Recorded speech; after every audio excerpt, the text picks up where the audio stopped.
ई-लाइट study daily current affair की series में आप सभी का स्वागत है। इस वीडियो में डिस्कशन करेंगे 5 अप्रैल 2022 के हिमाचल प्रदेश राष्ट्रीय तथा अंतर्राष्ट्रीय करंट अफेयर्स के बारे में। पहला प्रश्न है, ताप्ती पाइपलाइन परियोजना किन देशों से संबंधित है? तो याद रखिएगा, तुर्कमेनिस्तान, अफगानिस्तान, पाकिस्तान और भारत से संबंधित ये काफ़ी महत्वपूर्ण एक पाइपलाइन परियोजना है।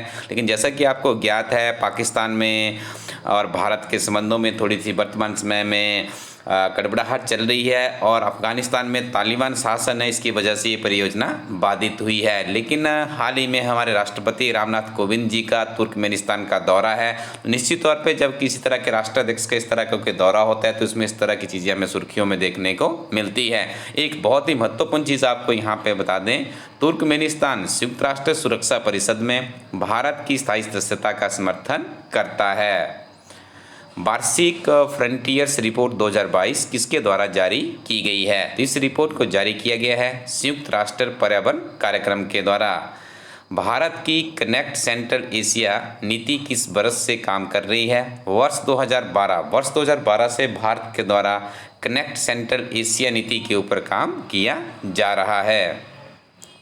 हाल ही में भारत सरकार ने किस देश के साथ एक आर्थिक सहयोग और व्यापार समझौते यानी economic cooperation and trade agreement ECTA पर हस्ताक्षर किए हैं? तो ये हस्ताक्षर किए गए ऑस्ट्रेलिया के साथ में। ये प्रश्न भी आपका आने वाली परीक्षाओं के लिए बहुत ही इम्पोर्टेंट है। पाकिस्तान मुस्लिम लीग नवाज यानी PMLN के मुख्य नेता कौन है? तो उनका नाम है नवाज शरीफ। पाकिस्तान के संविधान के किस अनुच्छेद में राजद्रोह का वर्णन किया गया है? तो अनुच्छेद 6 में वर्णन किया गया है।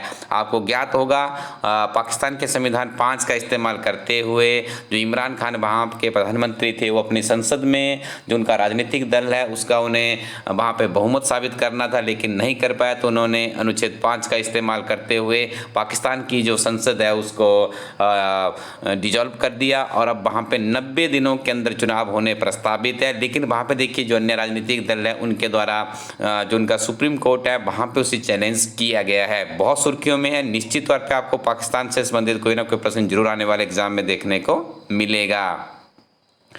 भारत के किस पड़ोसी एशियाई देश ने आर्थिक संकट के विरोध के बीच देशव्यापी सार्वजनिक आपातकाल की घोषणा की है? ये घोषणा की गई है श्रीलंका के द्वारा। श्रीलंका में भी हालात अच्छे नहीं हैं। जिस तरह से आप देख रहे होंगे, वहाँ की पूरी सरकार का जो कैबिनेट मिनिस्टर थे वहाँ के सबने इस्तीफा दे दिया है। वो जो उनके बैंकिंग के चीफ थे उनके द्वारा इस्तीफा दे दिया है। महंगाई और वहाँ पे देखिए परिस्थितियाँ दिन प्रतिदिन बदतर ही होती जा रही है। मंथन नामक आईडी-थॉन किस संस्था द्वारा लॉन्च किया गया है? तो इसे लॉन्च किया गया है सेबी के द्वारा।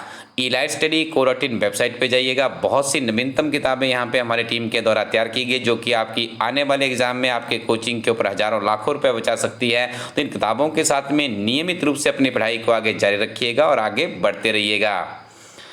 आगे हम डिस्कशन करेंगे 5 अप्रैल 2022 के हिमाचल प्रदेश के करंट अफेयर्स के बारे में। पहला प्रश्न है, हिमाचल प्रदेश के कितने जिले भूकंप के अति संवेदनशील जोन में शामिल है?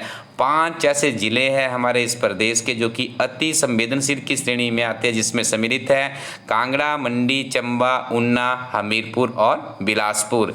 देखिए, ये जिले अति संवेदनशील जोन में इन्हें सम्मिलित किया गया है। नायब तहसीलदार की परीक्षा में तो आपको 3 से 5 प्रश्न इस तरह के निश्चित तौर पर देखने को मिलते हैं, जो कि आपका प्रबंधन से ही संबंधित होते हैं। हिमाचल प्रदेश सरकार द्वारा गरीब बेटियों की शादियों के लिए शुरू की गई शगुन योजना में सबसे ज़्यादा लाभान्वित किस जिला के लोग हुए हैं? इसमें देखिए, कांगड़ा हमारा सबसे ज़्यादा पॉपुलेशन वाला जिला है। तो यहाँ पे देखिए सबसे ज़्यादा लाभ मिला है शगुन योजना का। तो प्रदेश में गरीब परिवारों की बेटियों की शादी में 13,75,78,000 रुपये का शगुन सरकार ने दिया है। इससे 4,437 कन्याएं लाभान्वित हुई है। कांगड़ा में 4,86,39,000 रुपये इसके ऊपर व्यय किए गए हैं, जिससे 1,569 कन्याओं को वित्तीय सहायता भी उपलब्ध करवाई गई है। तो ये फैक्ट भी आप याद रखिएगा। 1 अप्रैल 2022 से हिमाचल प्रदेश में न्यूनतम दिहाड़ी कितने रुपए निर्धारित की गई है? तो इसका आंकड़ा होगा 350 रुपये।